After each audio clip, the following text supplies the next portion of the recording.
Sehr geehrte Damen und Herren, es ist mir eine große Ehre und ein besonderes Vergnügen, Ihnen heute Herrn Professor Stephen Quake vorzustellen. Steve Quake ist ein außergewöhnlicher Wissenschaftler, dessen Forschung viele Disziplinen umfasst, von der Physik über die Biologie bis hin zur Medizin. Nach dem Studium der Mathematik und Physik in Stanford und einer Promotion in theoretischer Physik in Oxford im Jahre 1994 wurde Quake zunächst bekannt für das Messen biophysikalischer Phänomene auf der Ebene einzelner Moleküle. Als Professor am Caltech und seit 2004 in Stanford wurde er dann zum Pionier der Mikrofluidik. Seine Technologie hat die biologische und biomedizinische Forschung nachhaltig verändert. Sie hat neue Diagnostikwerkzeuge für die Präzisionsmedizin hervorgebracht. Seine auf DNA-Sequenzierung basierenden Arbeiten ermöglichten unter anderem die Entwicklung eines neuen pränatalen Gentests und die Vorhersage des Erfolgs von Organtransplantationen. Steve Quake ist auch Unternehmer. Er hat sich stets dafür eingesetzt, die in seinem Labor entwickelten Arbeiten und Technologien durch Kommerzialisierung der breiteren biologischen und medizinischen Gemeinschaft zur Verfügung zu stellen. Steve Quake hat in seinen interdisziplinären Arbeiten vielleicht besser als jeder andere gezeigt, dass die kreative Anwendung quantitativer, präziser Messungen nicht nur die Grundlagenforschung verändert, sondern auch einen maßgeblichen Einfluss auf klinische Medizin und kommerzielle Entwicklungen hat. Seine wissenschaftlichen Errungenschaften haben auch die Forschung am Departement Biosysteme und an der ETH Zürich beeinflusst. Dear Stephen, the Department of Biosystem Science and Engineering is very proud that you are being awarded an honorary doctorate from ETH Zürich. Vielen Dank, Professor Bärenwinkel, für diese schöne Würdigung. Dear Professor Quake, I will read the Laudatio in German first, as written in the certificate.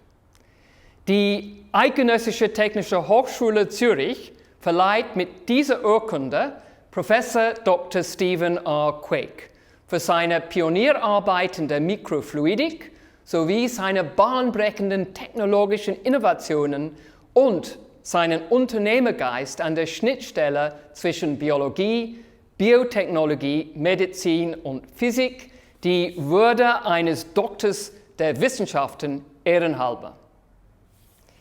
And dear Professor Quake, you most certainly want to know what this certificate says, and here is the translation.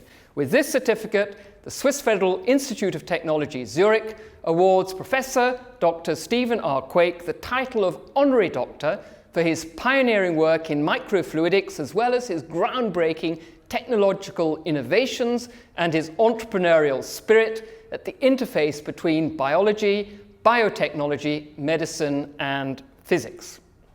The entire ETH congratulates you and is very pleased that you've accepted the honorary doctorate. We're delighted that you have agreed to say a few words to our audience.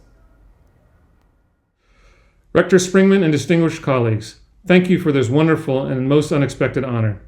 ETH is, of course, one of the most respected scientific institutions in the world, and I'm proud to now be associated with it. I have visited ETH a number of times over the years to give talks and attend meetings, and I've always been thoroughly impressed with the quality of the faculty and the students, their commitment to asking deep scientific questions, and the rigor with which they approach those questions.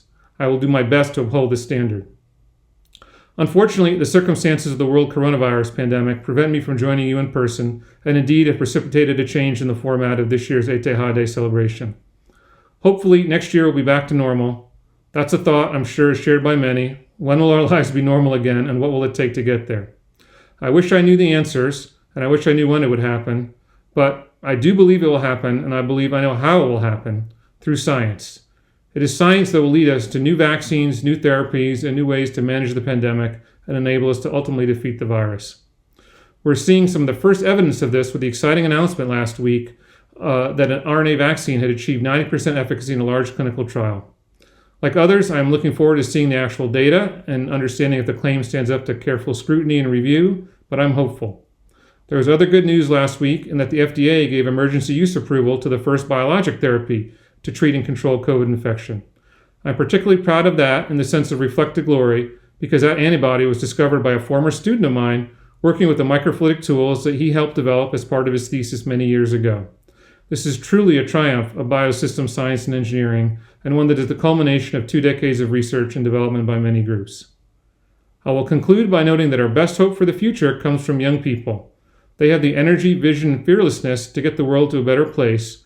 And what I love about my job is that I get to work alongside young people and feel their reflected energy.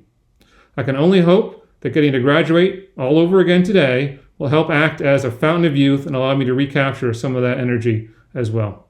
Thank you again for this wonderful honor.